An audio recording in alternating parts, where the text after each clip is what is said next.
Hola, ¿cómo están? Bienvenidos a la entrevista Sur o no Sur. El día de hoy tenemos un gran invitado, Claudio Merino Jara, licenciado en Trabajo Social de la Universidad de la Frontera, magíster en Economía y Gestión Regional de la Universidad Austral de Chile y doctor en Ciencias Humanas de la Universidad Austral de Chile. El profesor Merino se desempeña actualmente como docente en el Magíster de Salud Colectiva y en el área de posgrado de la Universidad de los Lagos, sede de Puerto Montt. Además, se encuentra asociado al Centro de Estudios de Desarrollo Regional, CEDER, proveniente de esta misma casa de estudios. El profesor además se encuentra desarrollando un podcast junto a Jaime Bacache denominado Memorias Necesarias, al cual los invito a revisar en la red. El profesor, además de diversas publicaciones e investigaciones, presenta 2 libros publicados en la actualidad. Bueno, sin más preámbulos, vamos a la entrevista. Hola, estamos acá en la entrevista y como les comentaba, en esta ocasión estamos con Claudio Merino, ¿cierto? Y vamos a revisar un poco de su biografía, un poco de su historia, ¿cierto? Y de su rol como profesor, como investigador. Claudio, ¿cómo estás? Hola Carlos, muy bien, muchas gracias por invitarme al programa Sur o no Sur. Súper, súper. Sí, pues estábamos esperando hace rato poder invitarte para poder conversar contigo de lo humano y lo divino. Queremos saber un poco del personaje, ¿cierto? De tu vida y también saber en qué estás ahora, ¿cierto? En qué te encuentras en el plano de la docencia y en el plano de la investigación. Bueno, Claudio, para partir, ¿cómo ha sido la vuelta?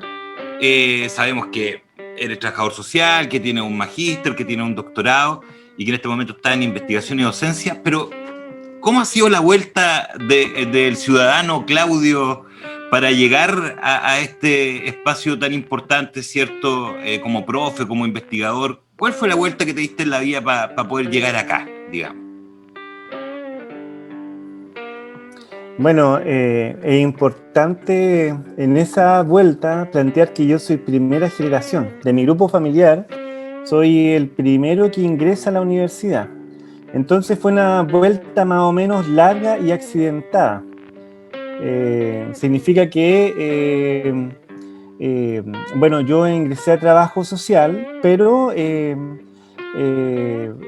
ese ingreso al trabajo social también eran dentro de las cosas que me gustaba y estaba a mi alcance en ese momento. Es decir, eh, lo que quiero plantear con esto es que para mí constituye un mito el tema de que uno nace con una vocación, sino que en el fondo las vocaciones se van creando en la medida que se van generando los medios disponibles para acceder a lo que la realidad te ofrece en ese momento, la realidad económica, familiar, cultural, social. Y en ese contexto yo ingreso a trabajo social el año 2000 a el INACAP y ahí empiezo a involucrarme primero qué es lo que es el trabajo social, porque uno tiene una concepción muy distinta antes y después, lo mismo que en psicología. Entonces, cuando ingresé ahí me empecé a formar y luego inmediatamente conocí a un par de docentes, como en el segundo año, que me empezaron a pegar el bichito por generar un estudio de posgrado. Así que es una vuelta más o menos larga y además contextualizar que yo hasta los 25 años viví en un sector rural, en ese tiempo con muy precaria tecnología, entonces todo el tema del acceso a la información, etcétera, internet en ese tiempo recién estaba como comenzando, entonces es todo ¿De qué año un estamos hablando más o proceso menos? ¿De qué año en estamos el hablando en ese cual momento? 2000, entre el 97 y 2000, que en el 97 yo salgo del liceo, Estudié en el Seminario San Fidel en San José de la Mariquina. San José. Y luego yo, el año 2000, ingreso a estudiar a Valdivia Trabajo Social. Perfecto, perfecto. Y entonces entrar a trabajo social tiene que haber implicado un cambio también en la forma, en el vivir, en el tema de la comunicación, el acceso, esta incipiente internet que nos pilló a todos, claro, en esa época, como con la novedad también, po. Sí, sí, fue un cambio importante, significativo. Después, por tema de estudios, tuve que trasladarme del sector rural donde vivía yo, que se llama Quilche, que queda cercano a Malalhue, la comuna de Lanco, a Valdivia. Entonces tuve que residir en Valdivia para poder estar más cerca del lugar donde estaba estudiando, para poder rendir óptimamente los estudios. Entonces, hay todo un tema, una transformación que es como un choque cultural, vamos a decir, de una persona más campesina que tiene que trasladarse a la ciudad, con todo este tema también de esta revolución tecnológica incipiente que vivenciamos en esa época. Entonces fueron hartos procesos de adaptación. Claro, un proceso de harto cambio. ¿Y cómo enfrentaste ahí el trabajo social con toda esta vuelta? Te lo pregunto porque yo vengo de un pueblo chico también, pues, imperialino, no me canso de mandar saludo imperial, y pasó algo entre esta carrera social, de corte social, ¿cierto? Y tu historia de ruralidad, más de pueblo. Cuéntanos un poco ahí cómo fue ese enfrentamiento. Sí, bueno, yo siempre cuento esto porque en el fondo la profesión se ancla con lo que yo soy. En el fondo, un sujeto que es primera generación, campesino, que viene de una familia humilde, y que eso también me da la fuerza para poder ejercer un trabajo social mucho más comprometido con la injusticia social. Es decir, toda esta vuelta, este itinerario de vida, en el fondo lo que provoca es que se radicaliza en mí el tema del compromiso social respecto de un ejercicio ciudadano en el cual la profesión viene a reforzar una ideología en la cual se debe avanzar comunitariamente para enfrentar problemas derivados de la forma como está constituida nuestra sociedad, que básicamente constituida en base a la injusticia. Qué potente. Estamos con Claudio Merino, ¿cierto? Revisando su historia biográfica en este momento. Ya estamos hablando de su paso por el pregrado y cómo enfrenta entre su construcción biográfica y los conocimientos, ¿cierto?, que va adquiriendo en esa época, su forma de leer el mundo también. Claudio, y vamos por el pregrado avanzando y este cambio de llegar a un pregrado y de repente empezar a visualizar la posibilidad de hacer un magíster, de meterte en la academia, de ver la posibilidad cierta de un doctorado. ¿Cómo fue enfrentar ese cambio? Porque fue un proceso de transformación grande lo que estás describiendo. Sí, bueno, inmediatamente yo conocí a algunos docentes, entre ellos a Luis Vivero Arriagada, un trabajador social que actualmente está desarrollando clases en la Universidad Católica en Temuco, y empiezo a establecer vínculos con él y me empieza a fortalecer la idea de poder desarrollar un posgrado. Entonces yo, más o menos como a los 22 años, planteaba que entre los 30 años ya me gustaría tener un doctorado. Un doctorado pensaba más bien como en la parte como de epistemología, etcétera. ¿Te gusta Pero esa con el línea? tiempo uno va, sí, en esa línea, pero con el tiempo uno va cambiando sus aproximaciones. Pero Ah, en pregrado y en la parte cuando hice mi licenciatura y mi magíster, yo estaba muy pegado con la parte de la epistemología, sobre todo la de corte más constructivista, pero luego empecé a ver que esa epistemología, si no tenían como conocimiento como aplicado, el ejercicio del trabajo social se vería muy mermado, porque yo no quería estudiar filosofía, vamos a decirlo en esos términos. Entonces, en ese itinerario, yo me acerco a la UFRO y empiezo a desarrollar mi licenciatura en trabajo social. Y desde ahí en adelante empiezo a proyectarme incansablemente para poder desarrollar mi trabajo, más bien proyectándome inmediatamente al doctorado, pero sin saltarme niveles, sino seguir por los pasos que yo siento que son necesarios para generar una madurez procedimental y cognitiva. Entonces, procuro ser uno de los primeros de la corte, salí primero de mi licenciatura, luego ingreso a la Austral a un magíster en Economía y Gestión Regional. Ahí desarrollo una tesis vinculada al modelo de salud familiar y comunitario. Esa tesis se publica después en un artículo en la revista Ciencia y Enfermería, el año 2015, y luego postulo al doctorado en Ciencias Humanas de la Universidad Austral de Chile. Desarrollo ese programa de posgrado, tuve la oportunidad de ganarme varias becas o concursos al interior de ese programa. Yo estudié con la beca CONICET en ese momento. Perfecto. Hice una pasantía en la Universidad de Santiago, en un centro de investigación que se llama IDEAS, que para fortalecer toda la parte como de filosófica.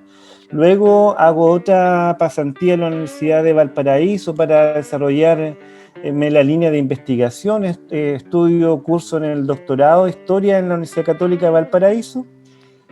Y como en el segundo o tercer año de doctorado, yo conozco a un filósofo español que se llama José María Ripalda, que es traductor de Hegel por el Fondo de Cultura Económica.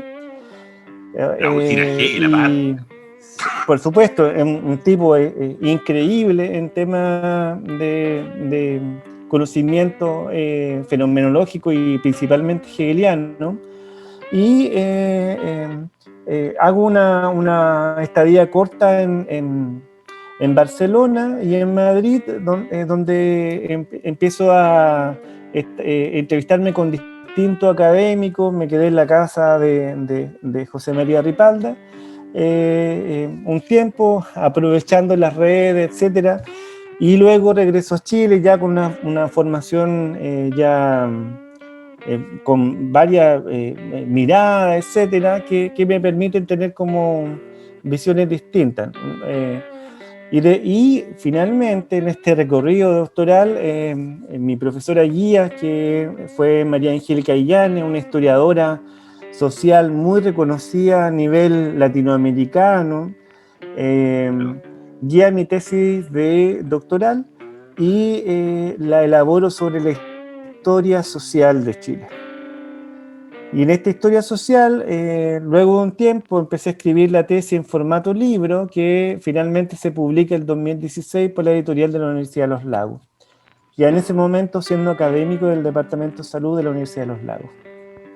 Entonces, es un recorrido más o menos largo, y en ese recorrido, en el fondo, también uno va mirando varios procesos para poder desarrollarse y poder ir fortaleciendo algunas líneas específicas. Y en esas líneas específicas, yo actualmente estoy desarrollando la historia social de la salud, epidemiología sociocultural y las desigualdades sociales, principalmente que afectan en salud.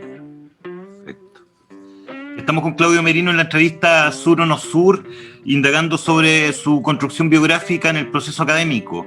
¿Cómo ha sido este proceso desde el humano con Claudio? Nos ha contado un poco cómo se dio el proceso, ¿cierto? Desde el periplo del pregrado hasta llegar al proceso de su doctorado. Claudio, entrando un poco más en tu actualidad, en tu cotidianidad actual, ¿cómo está el hacer docencia? ¿Cómo está el hacer investigación en la actualidad desde ti? ¿Qué ha pasado? ¿En qué te encuentras en este momento? Bueno, yo hace poco tiempo estaba trabajando en el Departamento de Salud de la Universidad de Los Lagos. Ahora estoy adscrito a un centro de investigación, el CEDER, y en este centro de investigación, bueno, yo estoy con bastantes proyecciones, principalmente orientando mi trabajo de investigación al tema de las desigualdades sociales y cómo estas afectan en la salud de las personas. Y desde esa línea, entonces, más o menos las proyecciones o las ambiciones que yo tengo como académico es no ir por la línea de la publicación de los papers, aunque son necesarios, pero solamente lo suficiente como para acreditar el trabajo de la universidad, porque a mí me interesa más escribir libros.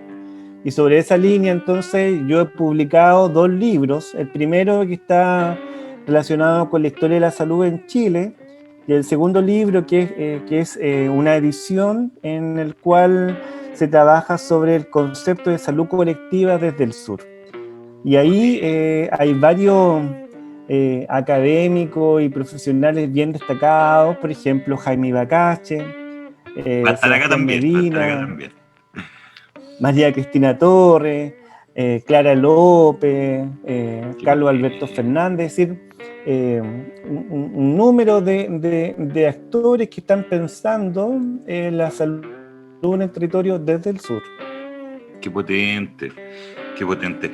Bueno, también decir de que a mí me toca conocer a Claudio porque ha sido profesor en distintas cátedras, he tenido la suerte de ser su alumno, ¿cierto? Estudiante, digamos. Y ha sido muy grato en lo personal ver cómo desde su construcción de conocimiento, desde sus libros, sus papers, ¿cierto? Empuja un sentido crítico en los estudiantes y una capacidad de reconstruir la historia, repreguntarse, resignificar, reconocer.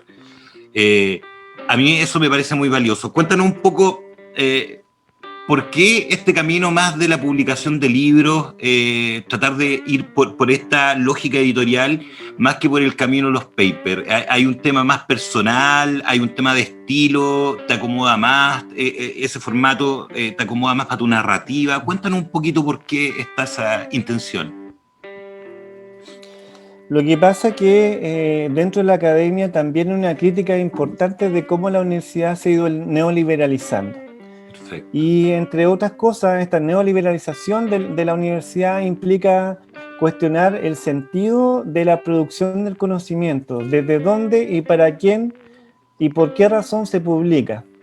Entonces, bajo los nuevos criterios de la CNA, es mucho más importante publicar un artículo científico, aun cuando pueda tener 5 páginas o 2 páginas, a un libro que puede tener 200, 400, 500, 1000 páginas. ¿Por qué? Porque lo que le interesa a una universidad dentro de un estatuto neoliberal es justamente publicar el mayor número de productos posible sin cuestionar la calidad de los productos, los procesos que hay detrás de eso o las temáticas. Por ejemplo, un investigador puede publicar sobre el tema que sea, o sea, en términos peyorativos podría ser un Da Vinci cualquiera que puede publicar sobre física cuántica, salud, economía, etcétera, porque lo que interesa es simplemente publicar. Y esto va a ser contabilizado dentro de los productos de la universidad como una producción académica, no importa el sentido. Entonces vamos a decir que el paper se ha constituido, en este caso, en el fetiche de la universidad, que de cierta forma constituye una publicación sin mayor profundidad respecto de qué es lo que implica esto. Entonces, en el camino que yo me he propuesto, que es justamente un camino crítico en la academia, es poder ir construyendo un conocimiento que tenga sentido, que tenga pertinencia, que tenga cierta utilidad al menos, con la finalidad de justamente poder generar un proceso de nueva epistemología y nueva praxis respecto del quehacer académico y universitario. Por esta razón, la publicación de los papers para mí es relevante en el sentido que me permite cumplir en la universidad, cumplir también con una lógica crítica de sentido, pero no convertirlo en un fetiche, no convertirlo en un fetiche en algo que es una producción de conocimiento sin ningún tipo de racionalidad más allá que la neoliberal.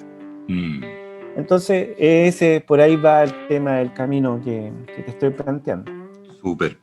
Estamos con Claudio Merino en la entrevista de Sur No Sur, indagando, ¿cierto?, con respecto a su paso por la universidad y el por qué existe mayor interés, ¿cierto?, en un desarrollo intelectual en el área de los libros que en el área de los papers en sí.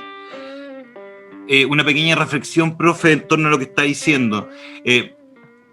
Claramente, o sea, resulta muy importante hacer la diferencia, me parece súper ético, hacer la diferencia entre el escribir por escribir sin sentido y transformar todo en una fábrica salchicha, ¿cierto?, en función de la productividad y que la producción sea el valor moral de lo que hay que hacer, como si ahí estuviera el sentido. Esto es productivo, ¿cierto? Y desde eso, desde lo neoliberal ya tiene sentido, pero desde la vida, el territorio está vacío. En función a esto, ¿considera que en definitiva a las universidades se las ha comido un poco lo administrativo en Chile? Desde ese ámbito, desde el ámbito productivo, desde el ámbito del conocimiento. Que lo que pasa es que las universidades todavía están amarradas a cláusulas que dejó la dictadura. Entonces, la producción de material científico, entre ellos los papers, está amarrada al financiamiento de la universidad y su acreditación. Entonces, vamos a decirlo así, no es que la universidad caiga como una especie de esquizofrenia por la publicación de los papers, claro, pero este ejercicio también tiene que darse de forma con un sentido, con una racionalidad, y ahí entonces cobra importancia el rol de los académicos, es decir, cómo por una parte se puede plantear el estándar que exige el Estado, por ejemplo, o los criterios de acreditación para que las universidades puedan recibir financiamiento, puedan desarrollar una academia con calidad, y por otra parte, el cuándo llega el límite para que eso se convierta más bien en un sinsentido. Entonces, desde ahí es muy importante ir fortaleciendo este desarrollo académico crítico que permita mantener los equilibrios. En la vida, yo creo que es importante el tema de los equilibrios, porque estos desbalances o estas fuerzas de gravitación, entonces puede perder, por ejemplo, entre otras cosas, lo significativo que constituye el libro como un aparato cultural. Y no puede ser que una unidad cultural como un libro, que implica tanto tiempo de trabajo en términos de acreditación, no sea valorado como un paper. Claro. O sea, imagínate que un paper un paper de 10 páginas puede tener, bajo los criterios de la CNA, mucho más puntaje y acreditación que un libro. Sin embargo, el libro, en términos de impacto, de transformación, es mucho más significativo, porque instala ideas, y estas ideas no mueren, las armas no matan ideas. Entonces, es muy importante eso. Imagínate si Marx hubiera publicado papers. El libro El Capital, por ejemplo, no tendría la trascendencia que tiene hoy, por decir algo. Claro, ¿ya? Claro. Entonces, casi es como una especie de malestar de la cultura. Qué profundo, qué potente como lo plantea en ese tenor. Claro. Me hace sentido con esto de que en definitiva es resguardar un equilibrio ético, la importancia de la discusión crítica y no dejarse llevar de repente por cumplir con lo administrativo y cerrar los ojos a todos esos vacíos que pueden haber del sentido muchas veces, ¿cierto? Y que lo administrativo nos supere. Lo decía también porque me ha tocado conversar con otros profesores de otras universidades de Chile y plantean lo mismo. Pues muchas veces la sobrevaloración del que más produce sin preguntarse la calidad de la producción o sin preguntarse el impacto que tiene para el territorio la producción del colega, digamos. Me lo han planteado no solamente desde el área de las ciencias sociales, sino de otras áreas, ¿cierto? Que muchas veces el modelo de competencia se come a las personas, digo. O sea, o incluso una institución puede tener los valores éticos y morales de decir, oye, aquí no publicamos cualquier cosa, no es llegar y hacer lo que uno quiera, pero también la biografía juega un poco ahí. Y creo que algunos pueden caer en ese vacío ético de no tener resguardo con respecto a lo que vaya a publicar, si eso tiene o no tiene consonancia, si es adecuado o no es adecuado, si tiene sentido o no tiene sentido, pertenencia. Yo creo que es un punto importante y creo que comparto contigo el tema del equilibrio. Creo que ahí debiera haber un equilibrio, ¿cierto? Y también fijarse bien en cómo lo visualizan las personas. Bueno, profesor, siguiendo con la entrevista, preguntarle, tirarme directamente con el libro. Quiero aprovechar, no quiero perder la oportunidad de preguntar y anoté el nombre del libro porque es más o menos largo para no enredarme y el título dice Del proyecto interrumpido de la democratización de la salud a la práctica sanitaria neoliberal. Igual decir que es primer invitado que presenta un libro, ¿ah? Profe, no sube el nivel acá, no sube el nivel con el tema de sus libros. Con respecto a este libro, yo tuve la oportunidad de revisarlo, de ir avanzando en alguna idea, lo vinculé con el paper que también nos pasó en clase, que también es de usted, ¿cierto? Que habla de la historia de la salud en la época del golpe. Y antes, bueno, me encontré con el libro que separa muy bien tres momentos, del 60 al 73, del 74 al 89 y del 90 al 94. Me gustaría que conversáramos un poquito de estos tres grandes momentos, algunas ideas, algunas opiniones. Yo sé que la comunidad de estudiantes del sur de Chile, la comunidad de salud, ¿cierto?, de las ciencias sociales, va a disfrutar mucho esta conversación. Los que hemos tenido la oportunidad de que el profe nos haga clase, sabemos de lo que hablamos. Entonces, profe, en función al libro, ¿cómo parte, antes de ir a los contenidos, cómo parte la idea de generar este libro? ¿Por qué al ciudadano Claudio Merino se le ocurre empezar a trabajar en un texto como este? ¿Dónde viste la necesidad? ¿Por qué?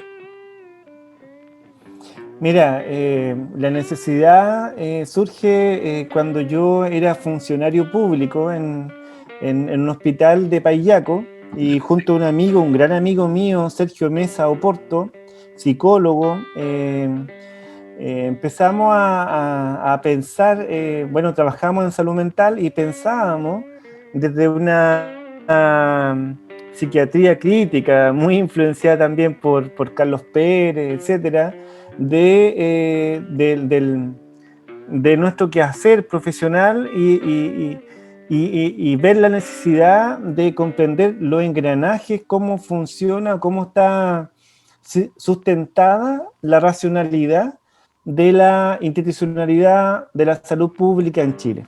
Perfecto. Entonces, esa idea se ancló ahí en esas conversaciones de pasillo, de amistad, se fue fortaleciendo y se arraigó en mí como el desafío que yo debía enfrentar como proyecto de vida. Entonces se presentó la posibilidad de hacer primero mi tesis de maestría, y en esa tesis yo analizo un poco el modelo de salud familiar, pero ya en el doctorado empiezo a investigar directamente la neoliberalización de la salud en Chile. Y lo primero que cuando me topo con María Angélica Illane, una gran historiadora que escribe un libro que se llama por el poder del Estado, la salud y la ciencia, es decir, un libro sobre la historia de la salud en Chile que empieza desde las sociedades de socorro mutuo, que son unas organizaciones comunitarias del año 1855, que 1800. empiezan a desarrollar todo un modelo de, de salud comunitaria fuera del alero institucional. Y yo lo primero que me cuestiono es por qué el Estado, después de la reforma del año 2000 en salud, empieza a plantear que el modelo de salud familiar y comunitario lo vende como algo tan novedoso, como una creación tan, moderna, vamos a decirlo así. Ah, Y empiezo a darme cuenta que en realidad, en el primer término, la discusión entre lo biomédico y lo psicosocial es una discusión arbitraria.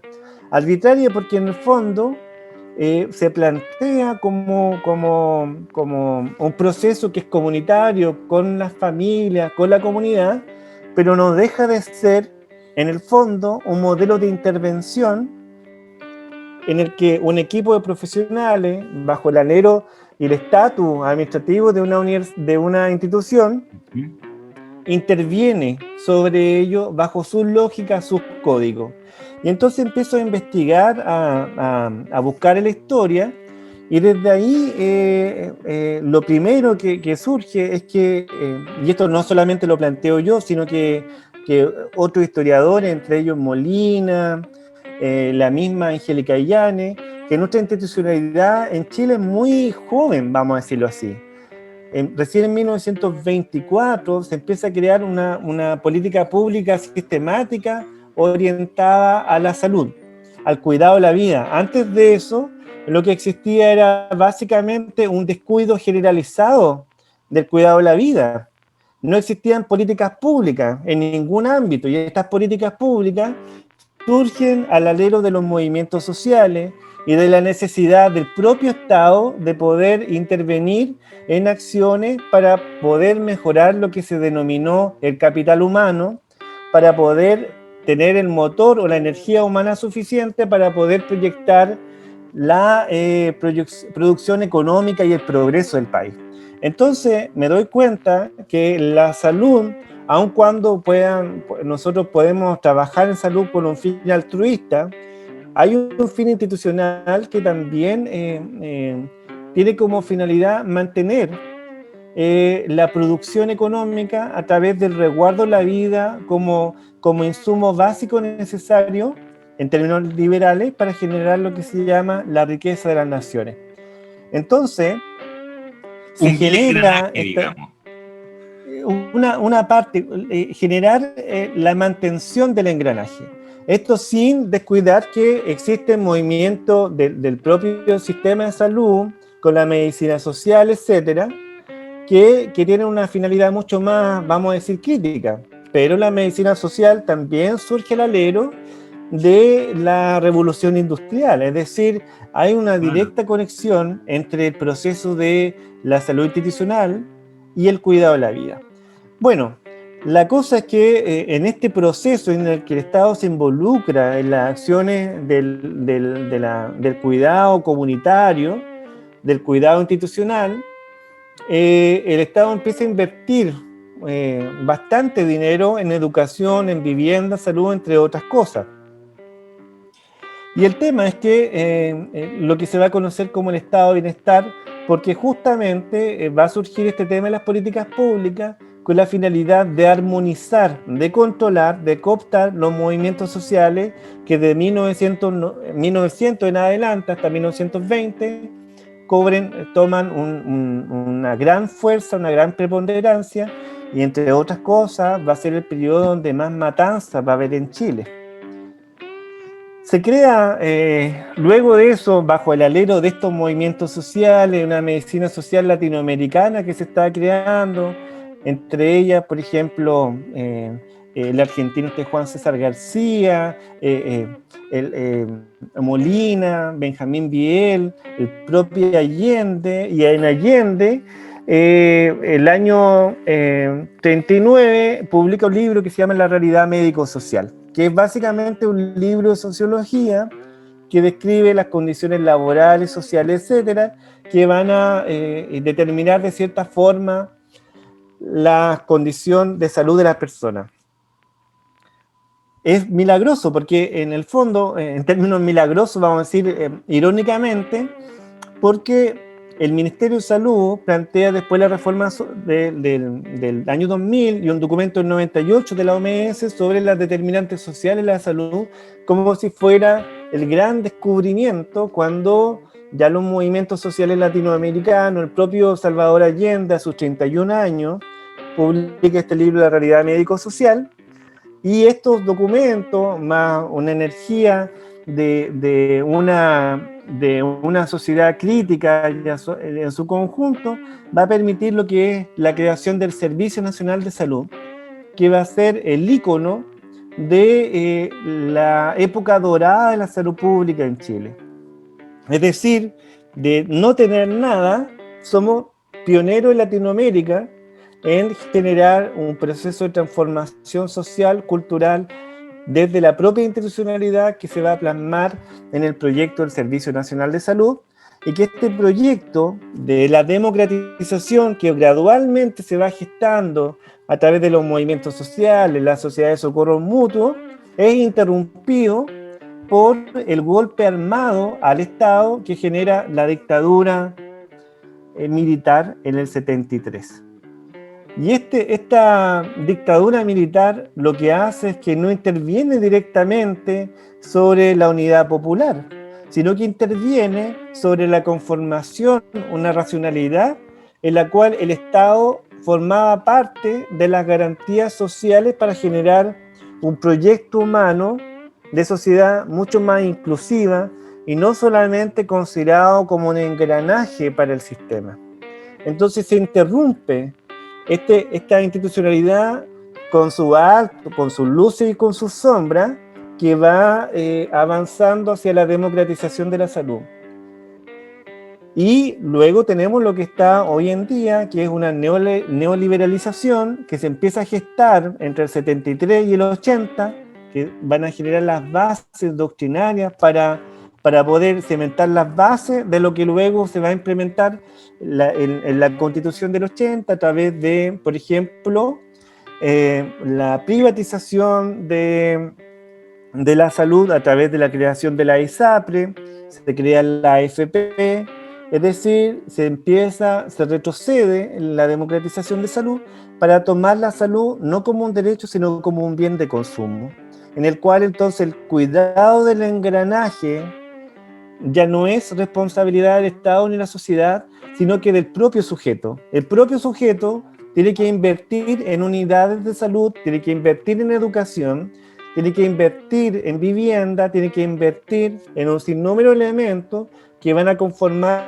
un sujeto mucho más competitivo en el mercado de la sociedad. Entonces, lo comunitario y lo social se pierde para generar sujetos de empresas que en el fondo compiten por unidades, por bienes de consumo, para ser más, vamos a decir, apetecido por un mercado económico-social. Entonces, básicamente, eso es lo que trata el libro. Estamos con Claudio Merino en la entrevista de Sur o No Sur, analizando, ¿cierto?, el desarrollo de uno de sus libros, revisando, ¿cierto?, haciendo un paneo general de las temáticas y cómo se va dando esta historia. Profe, me gustaría que conversáramos un poco, detenernos un poquito en los años 50, en los años 60 sobre todo, el desarrollo de esta salud comunitaria, el desarrollo de estas ideas de la antipsiquiatría, que aparecen incluso con el desarrollo concreto del Hospital de Nueva Imperial, un hospital comunitario, ¿cierto?, de puertas abiertas, que se transformó en esa época en un cambio paradigmático. Estábamos en la vanguardia de la salud mental, tomando ideas revolucionarias de esos tiempos. Me gustaría que nos pudiera contar un poquito cómo era la salud pública antes del golpe contarnos un poquito cómo era el trabajo que había. Sabemos que la comunidad estaba muy anclada, pasa que también Paulo Freire viene a trabajar en la política, en la reforma agraria, ¿cierto?, para el gobierno Frei Padre. O sea, se articulan hartas cosas entre medio en esa época, y claro, el 73 hay un cambio muy, muy grande, pero en la forma de hacer la política pública, en estos estados benefactores, promotores de la salud, ¿cierto? Perdón, en este estado benefactor y promotor de la salud de esa época, ¿cómo era la salud en ese Chile? ¿Cómo funcionaba en ese momento? Sí, mira, lo primero que es importante destacar es que no, si pensamos que más o menos en la época del 60, tenemos que contar que recién la institucionalidad sanitaria empieza a cobrar fuerza de forma gradual desde 1924 en adelante. Es decir, vamos a contar en años, 40 años de desarrollo de una salud que antes de eso no tenía nada. La esperanza de vida en 1920 era entre aproximadamente los 20 años. Es decir, las personas vivíamos en promedio 20 años. Pero antes de eso, por ejemplo, en 1900, la esperanza de vida era de 15 años. 15 Entonces, años. entonces lo que estamos pensando, y en promedio, porque en algunas partes era 10 años, 8 años, etcétera. Entonces, las desigualdades sociales, imagínate que en el año 39 Salvador Allende decía que el 50% de los nacidos antes de un año fallecían, no alcanzaban a cumplir un año. Una mortalidad materna y una mortalidad infantil absolutamente grave, que entre el año 1855 a 1900 tuvimos el récord mundial 3 veces. 3 veces somos campeones de mortalidad infantil en el mundo. Y eso no porque exista un virus, no porque exista, vamos a decir, algo que atacaba exclusivamente a los chilenos, sino que básicamente se daba por una especie de ausencia, un descuido de la sociedad respecto del cuidado de la vida. Y en ese sentido, entonces, muy importante comprender que en los años 60 la salud más o menos va a tener su época de apogeo, y que esta época de apogeo está en un periodo que está básicamente en construcción. Es un periodo en construcción. Entonces, desde ahí es muy importante pensar que la ideología que se estaba dando en esa época era una ideología en la cual se pensaba que directamente se iba a romper por el modelo económico. El modelo económico estaba haciendo crisis y la gente pensaba eso. Está la Revolución Cubana, pero además de eso, por ejemplo, los médicos tenían una visión en la cual también estaba conformado con la construcción en su malla académica de las ciencias sociales. ¿Para qué vamos a hablar de otras profesiones? Por ejemplo, el trabajo social, que justamente surge el año 1925, al alero también de esta mortalidad infantil. En la psicología y otras carreras, por ejemplo, la obstetricia también, la enfermería, son muy importantes en este periodo. Y solamente un dato, el sistema de salud público concentraba el 80% de todas las camas hospitalarias que existían a nivel nacional. Y además de eso, concentraba prácticamente el 90% de las horas de profesional médico, horas de enfermera, etc. En contraste con un sistema privado absolutamente mermado, que contaba con horas de profesionales muy esporádicamente, porque principalmente era un sistema de atención en base a técnicos que orientaban un tratamiento más curativo. Sin embargo, este sistema, que era súper fuerte en lo estatal, se revierte y ahora tenemos un sistema en el cual la salud pública está absolutamente mermada o se califica como ineficiente, aun cuando cubre prácticamente el 80% de la población. Y de ese 80%, cubre el 90% de los quintiles más pobres. Entonces no podemos contrastar en términos de calidad una salud público-privada. Pero volviendo a tu pregunta en este preámbulo, lo importante es que existía una ideología que permitía, entre otras cosas, visualizar que la transformación del sistema económico capitalista también se tenía que dar en otro tipo de lucha, como la solidaridad y como el ejercicio comunitario de una transformación del cuidado de la vida. Porque en síntesis, el sistema de salud que tenemos es producto de la forma de organización social que está imperando en este momento, Claro. que es una forma piramidal, jerarquizada, individualista. Pero en esa época, que es algo que hoy día es una locura pensarlo, las personas, los particulares, donaban terreno para poder construir hospitales, donaban terreno para construir postas rurales. Por ejemplo, en ese mismo libro yo relato la historia de un médico en Puerto Vara, que él mismo gestiona el terreno donde se va a construir el hospital, un hospital que se incendia el 59, luego el 60, viene el terremoto, está prácticamente destruido y todos los pacientes están viviendo en lo que era la casa de los médicos. Y este médico decide vivir por 4 años en una pieza al lado de estos pacientes, imagínate, y luego eso él diseña, gestiona un hospital con terreno de particulares. Es algo que hoy día no es una locura pensar siquiera que eso podría darse. Entonces, vamos a decir, los profesionales de la salud eran dirigentes sociales, eran profesionales, pero además tenían un rol comunitario con un alto impacto en los territorios, que no solamente estaba dado por la salud, sino que tenía un efecto como de líder social significativo, como motor de cambio en los procesos territoriales los cuales se estaba dando. Perfecto.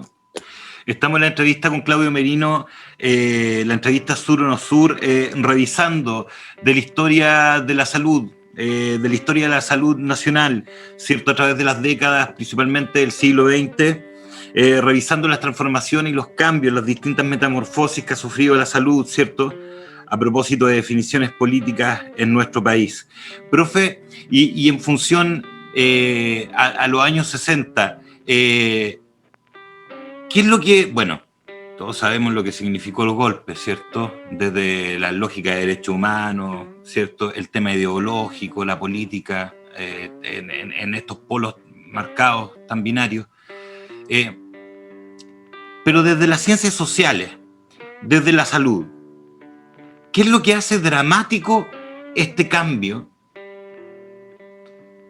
de una forma de hacer salud antes del golpe a esta otra forma de hacer salud después del golpe? ¿Qué es lo que hace dramático este cambio? ¿Nos pudiera explicar un poco desde su perspectiva cómo visualiza ese tránsito? ¿Cómo fue? ¿Qué es lo que se desgarró? ¿Qué se perdió? ¿Cómo se reconfiguró? Sí.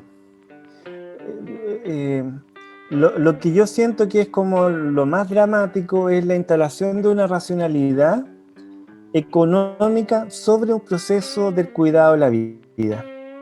Entonces, todo derecho o todo argumento respecto del derecho a la salud está condicionado a su financiamiento. Entonces, desde ese punto de vista, por ejemplo, el propio gobierno, en 2003, crea un departamento que se llama Departamento de Economía de la Salud.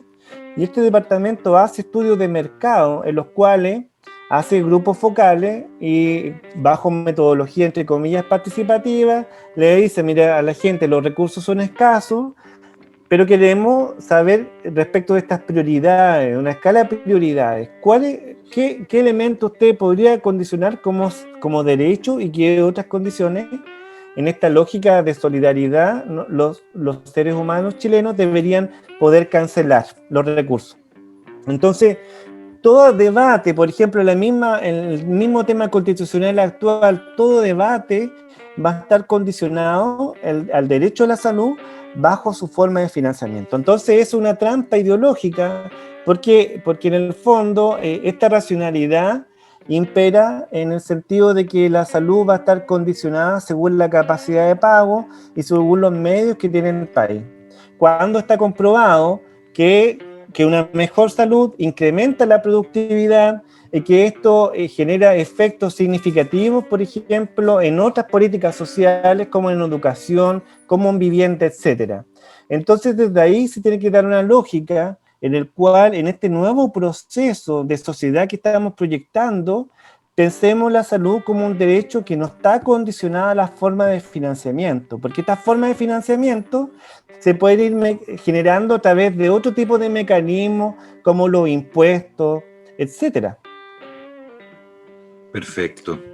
Estamos en la entrevista Sur o No Sur con el profesor Claudio Merino, ¿cierto? Revisando la historia de la salud. Importantes conceptos, importantes ideas, importantes diferencias. Profe, como siempre, dejando muy clara la dicotomía, este traspaso, ¿cierto? De una salud mucho más social, una salud mucho más colaborativa, mucho más comunitaria, a una salud marcada por el modelo neoliberal, ¿cierto?, después del golpe de Estado. Cuando ocurre el golpe, ahí me pasa una idea que a mí todavía no me cierra, tal vez en esta conversa me puede quedar más clara esa lógica episódica.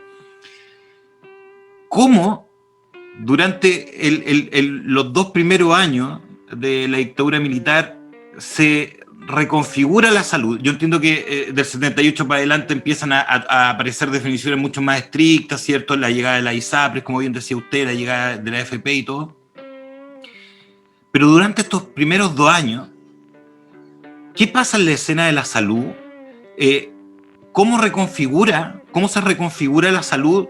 En ese momento hay una gran violencia, ¿cierto?, en el país. Se instala esta idea, como bien decía usted en uno de sus papers, la idea del enemigo interno, ¿cierto?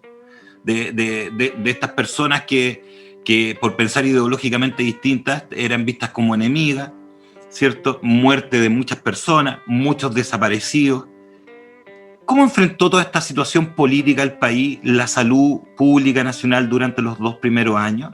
Porque pareciera ser que llegamos al neoliberalismo, pero durante estos 2 primeros años, que son años traumáticos, de un cambio rígido, violento, tosco, ¿cómo cree usted que enfrenta la salud, cierto, pública en ese momento, desde la dictadura ya, la relación con el país, con la comunidad, con el pueblo? Bueno, es un periodo muy, muy difícil porque las Fuerzas Armadas literalmente actúan como otro partido político dentro de la escena política de ese momento, tomando decisiones o influyendo, entre otras cosas, a través de amenazas simbólicas a que esta democracia frágil de esos primeros años vuelva a una nueva intervención militar. Entonces, desde esa lógica ocurre mucho, primero la construcción de país en cuanto a esta división que se había articulado de enemigo y amigo. Y los primeros mensajes presidenciales, o básicamente todos los mensajes presidenciales de Patricio Aylwin, están en la lógica de poder reconstruir esta división o sanar esta división amigo-enemigo. Eso es un primer aspecto. Un segundo aspecto que es importante tiene que ver que como se reconstituye el Parlamento, se empieza a generar vamos a decir, una mayor heterogeneidad de debate público respecto de, entre otras cosas, el tema de la salud.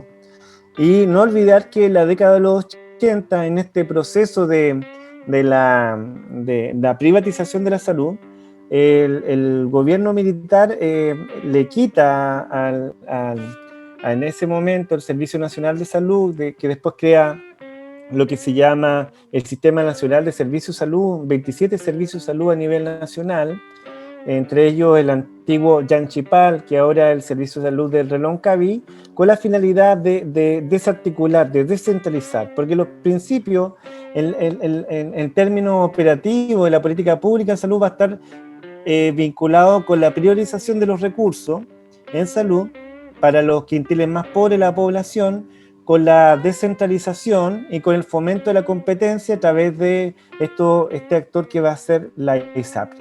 Entonces, en ese sentido, la dictadura militar, en la década de los 80, inicia el proceso de la municipalización de la salud y establece unos montos de financiamiento. Entonces, los municipios más pobres van a tener una salud más precarizada porque no tienen los recursos suficientes en comparación con municipios más ricos que van a tener la mayor disponibilidad de oferta programática en términos de atención primaria en salud.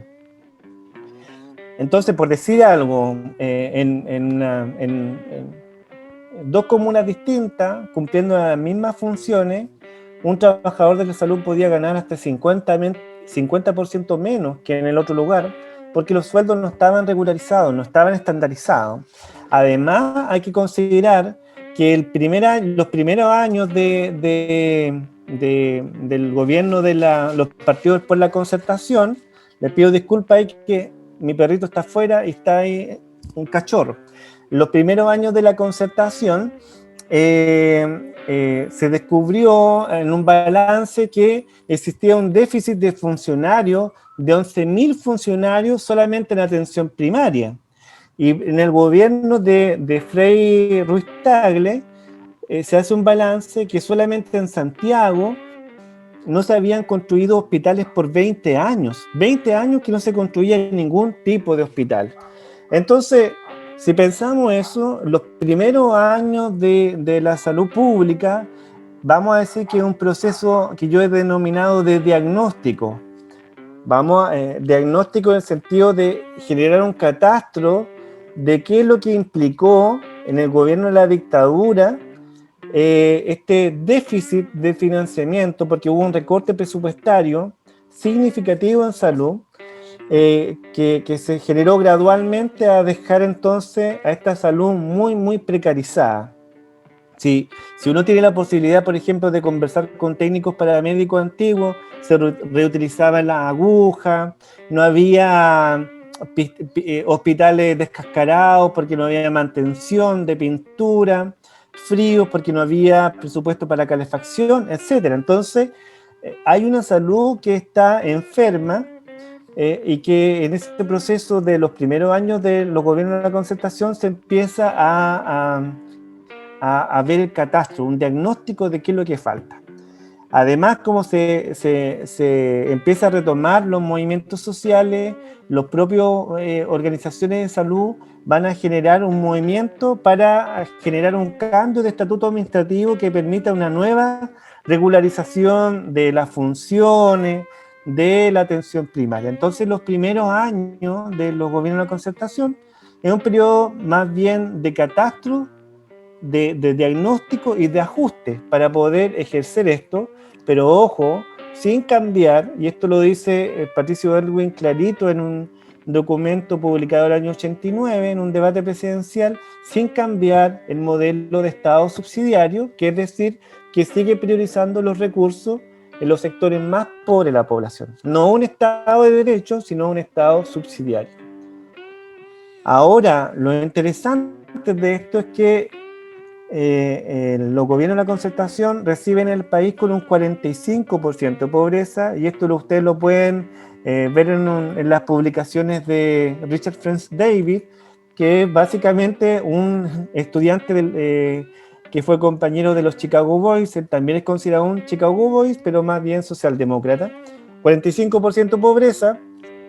En 93-94 Chile experimenta un crecimiento importante, entre ellos aumenta el valor del cobre, lo que va a permitir empezar a invertir en el gobierno siguiente, que es de Frei Ruiz Tagle, en hospitales y en liceos. Hay varios liceos en distintas comunas de Chile que se construyeron en el periodo de Frei Ruiz-Tagle, y eso, entre otras cosas, tiene que ver con que cambia el modelo, que se instala el concepto de la concertación, que es crecimiento con equidad, y este crecimiento con equidad va a estar empujado, entre otras cosas, por un valor inusual del cobre que va a permitir entonces una balanza de pagos que va a poder permitir inyectar más recursos en las políticas públicas.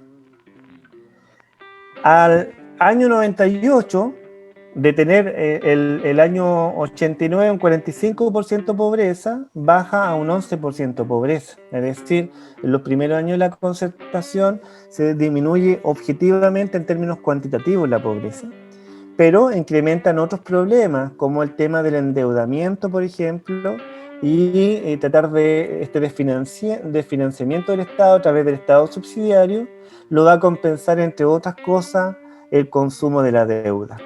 Adquirir viviendas sociales, ropa, muebles, etcétera, en la larga agonía de cuotas de 24 o 36 meses. La ilusión de lo propio. Bueno, Sí. Estamos, ¿cierto?, con Claudio Merino, profesor, como decía antes, en la entrevista de Sur Uno Sur, indagando por el periplo de la salud nacional, en tres grandes momentos que marca muy bien en uno de sus libros, ¿cierto? Esta época predictadura, el momento de la dictadura y la vuelta de la democracia en los años 90, que no vuelve con todo lo que esperamos, pero al escuchar al profesor entendemos el proceso en el cual se da esta transformación de los 90 para adelante. Entonces, como siguiendo la idea y colgándome un poco lo que está planteando, profe, el desarrollo de una política más bien tímida, una política que no puede cambiar grandes elementos, incluso legales, ¿cierto?, que están amarrados a nivel legal y constitucional desde los 80. Estuvimos con un médico, con el exdirector del hospital de Chaitén, ¿cierto?, hablando con respecto a cómo la constitución, como él decía, la constitución de Jaime Guzmán, ¿cierto?, de alguna manera amarró en muchos ámbitos de la vida las posibilidades de hacer política para gobiernos posteriores. En función a eso,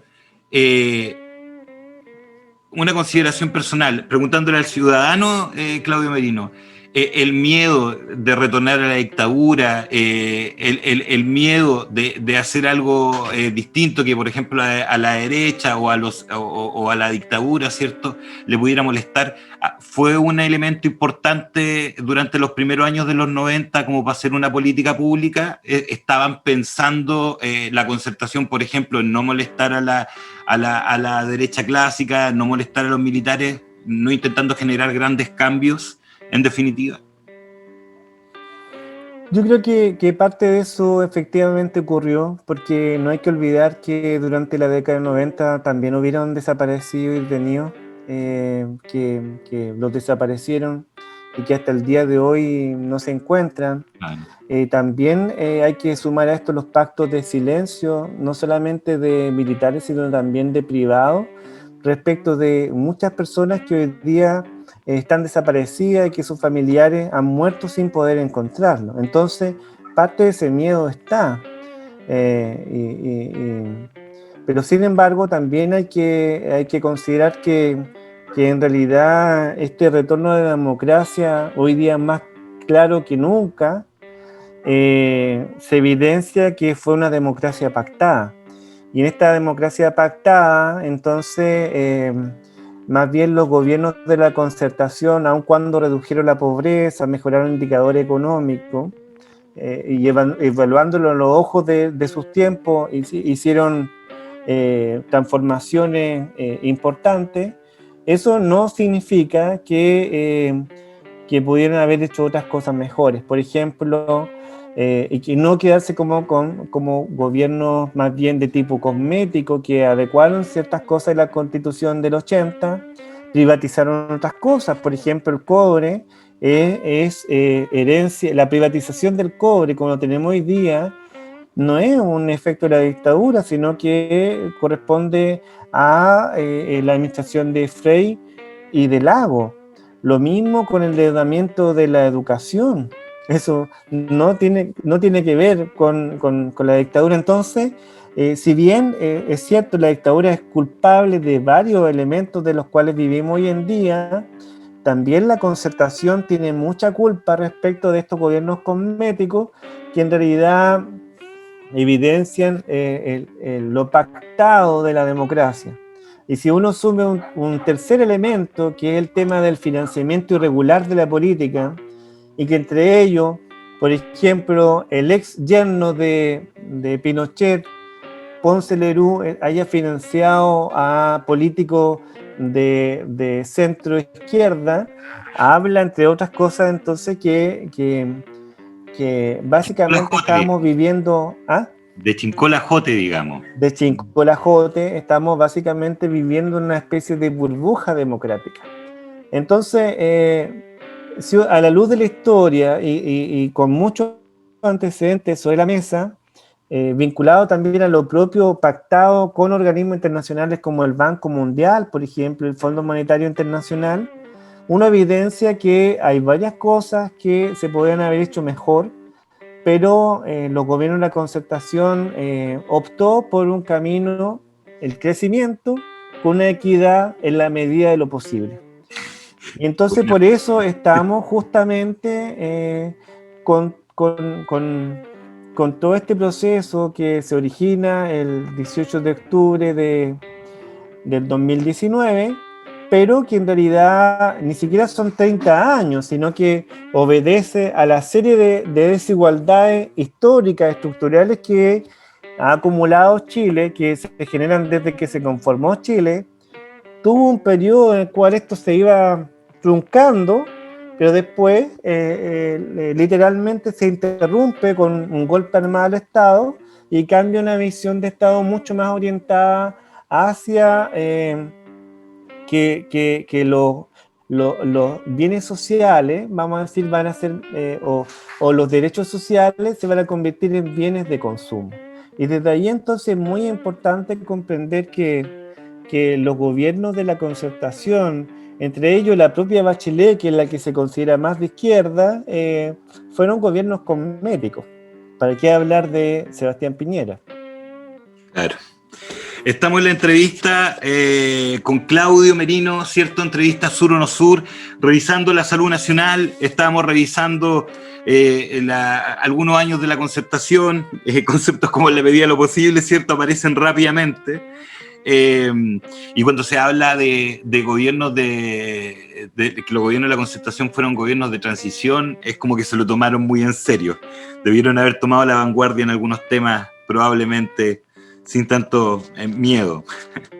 Bueno, profesor, no vamos a dejar que se vaya sin preguntarle algunas cositas a la contingencia. Nos vamos a aprovechar de los que hemos tenido clases con usted, cátedra, ¿cierto? Sabemos que tiene opiniones fundamentadas y con peso teórico. Estallido social, la salud y el estallido social.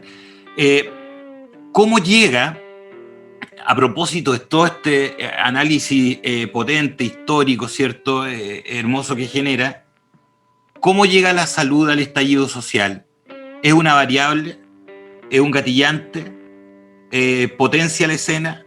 ¿Generó que se retrasara, ¿cierto? El conflicto social? Me gustaría recoger un poco su opinión con respecto a esto porque resulta muy importante lograr visualizar qué rol ha tenido la educación en esto. A propósito de lo que decía usted, no son 30 años, sino que hay una historia transgeneracional.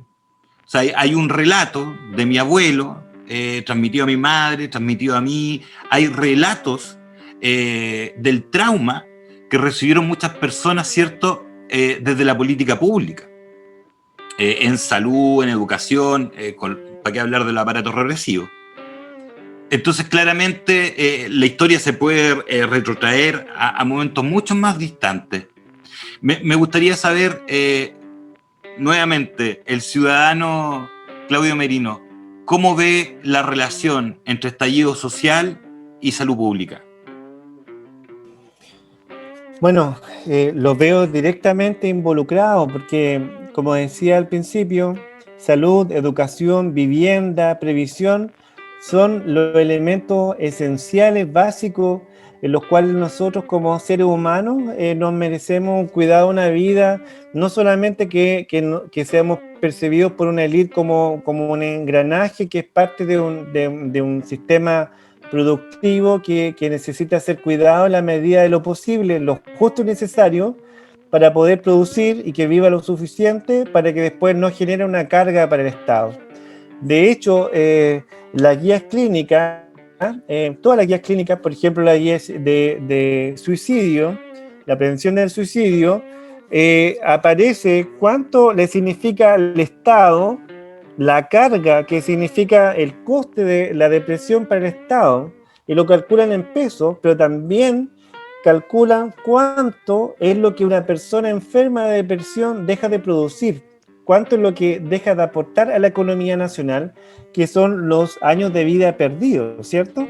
Entonces, la salud es muy importante para poder comprender que no se puede generar una nueva constitución sin pensar que el proyecto de humanidad que se va a realizar en Chile esté sustentado en principios del cuidado comunitario.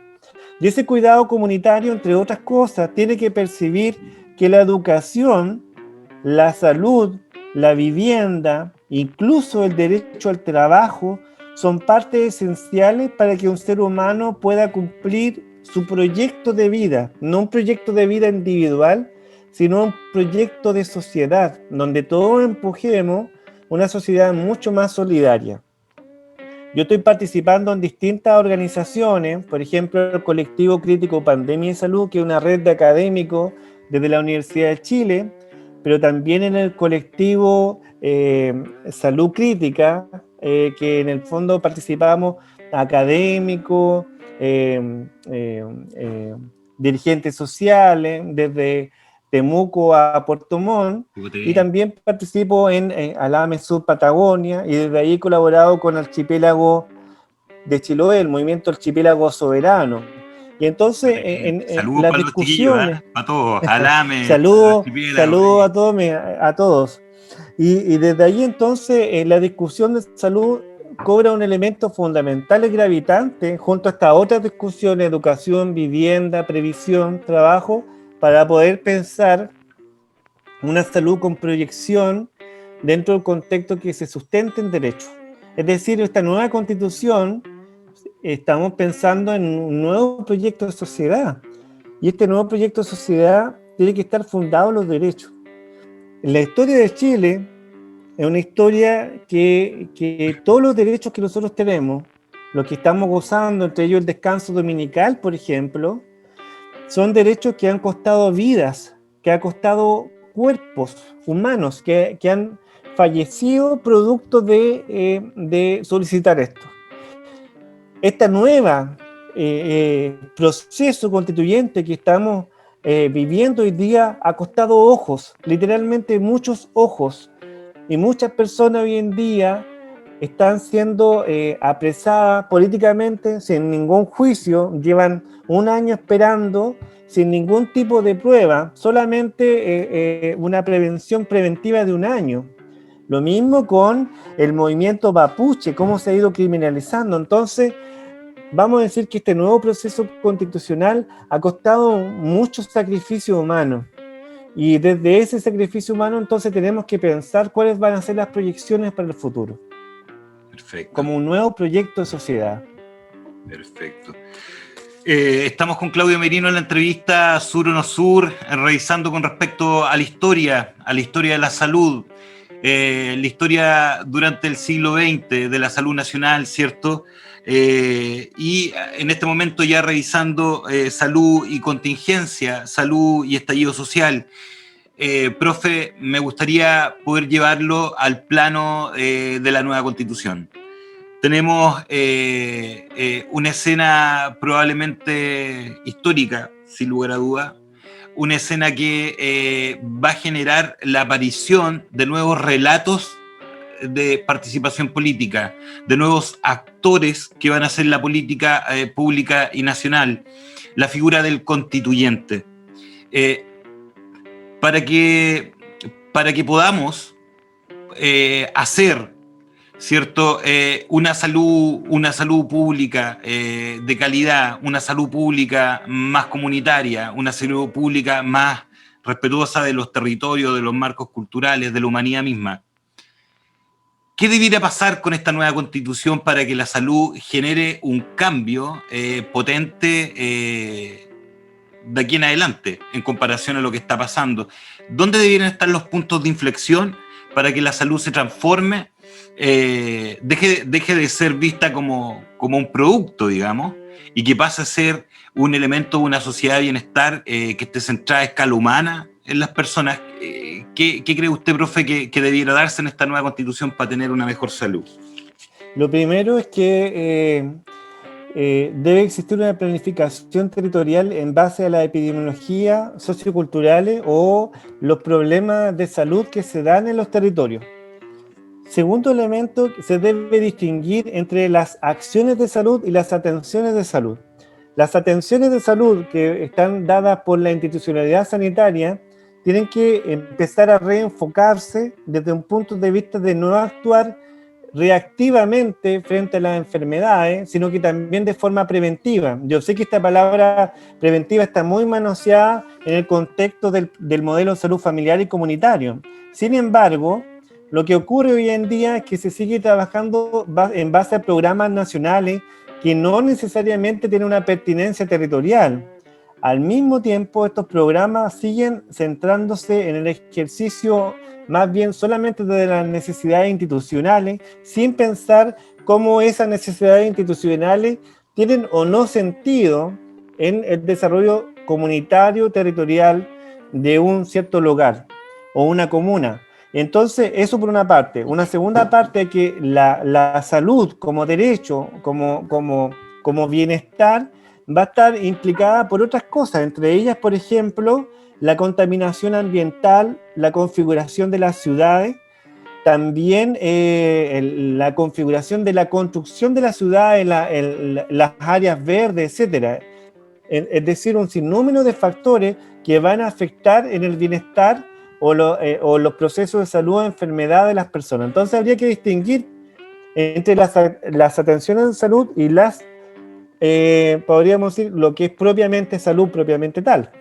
Perfecto. Y además de eso, la salud debería estar interconectada con otros servicios, por ejemplo, con educación, con justicia, con vivienda.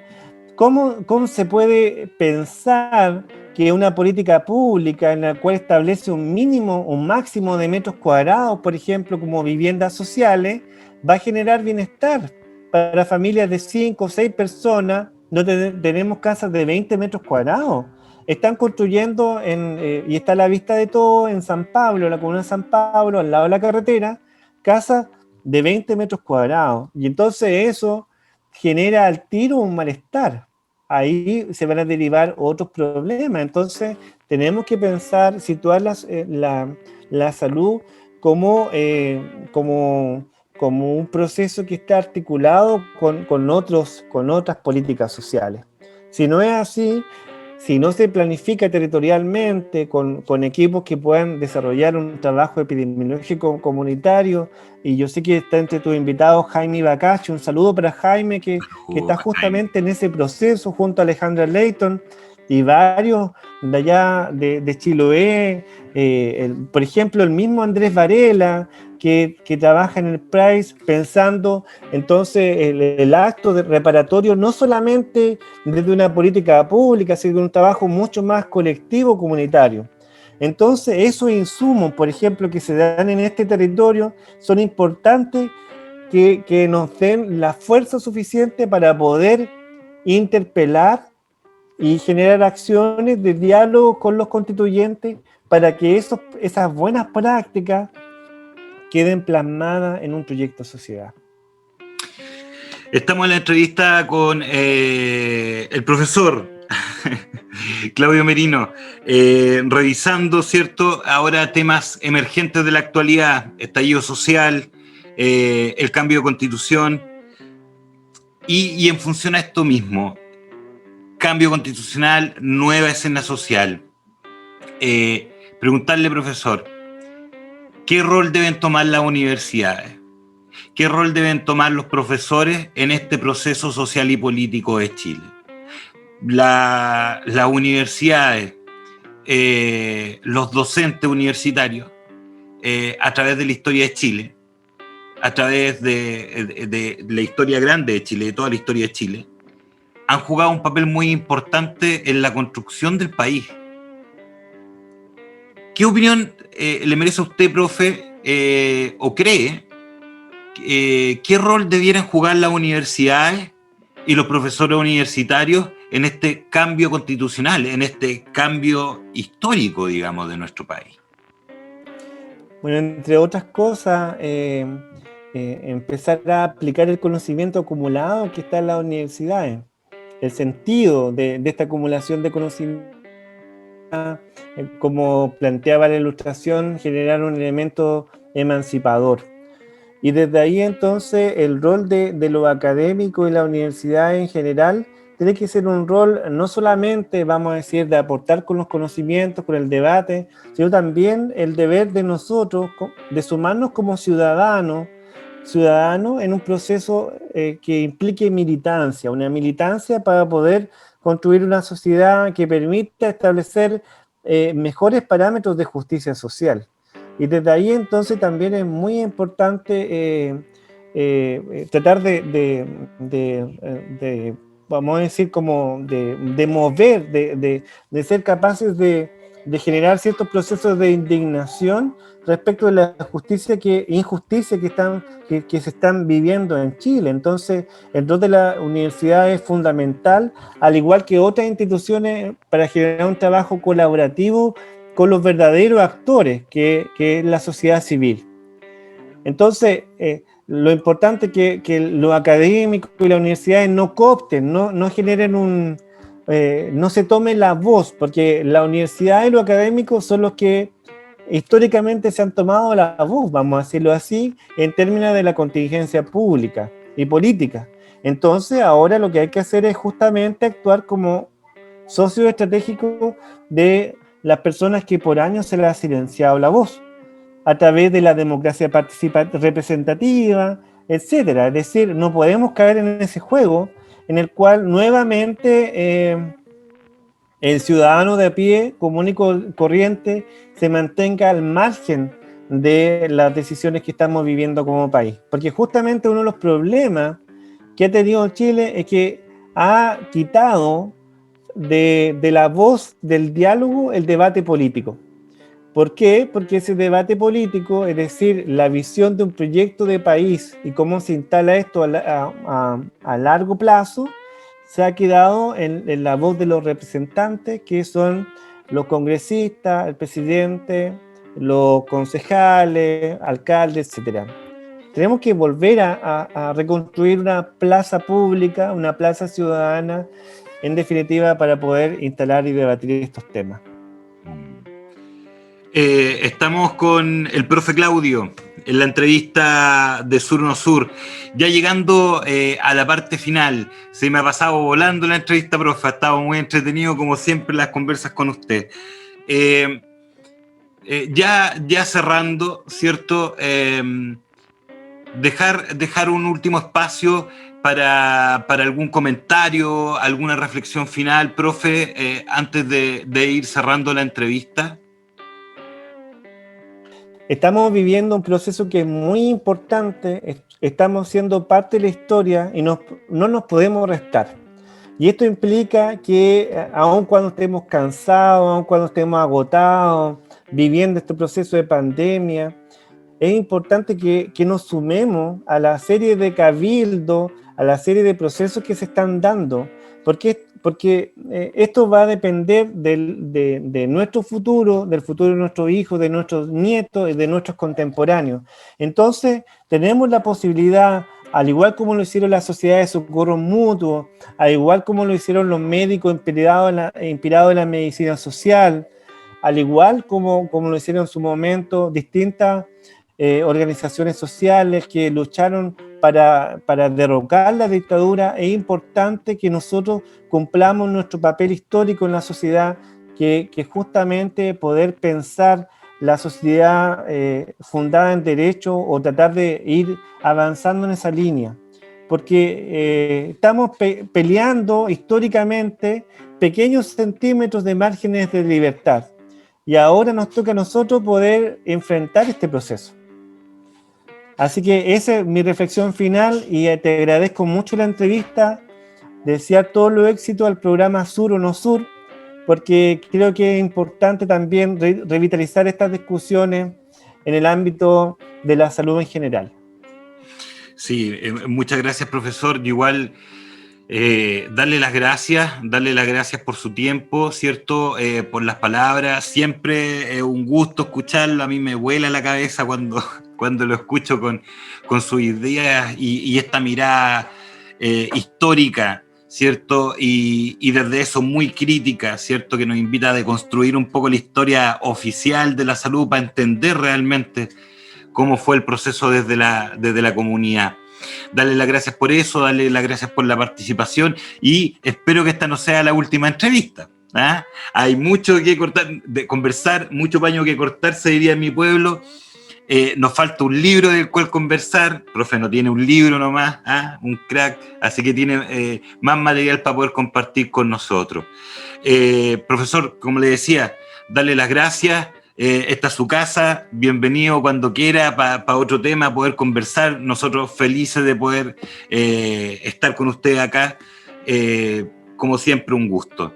Y a ustedes también un saludo en la casa. Muchas gracias por acompañarnos, ¿cierto? Por participar de nuestras entrevistas, que seguro tienen que entretenerlos, ¿cierto? Y los hace aprender constantemente. Un abrazo grande. No se olviden de darle like. Suscríbanse al canal. Esto es Sur o No Sur, Ciencias Sociales y Salud desde el sur de Chile. Nos vemos, un abrazo, que estén bien. Chao, profe, cuídese, que esté muy bien. Chao, un abrazo, saludos. Igual, que esté muy bien.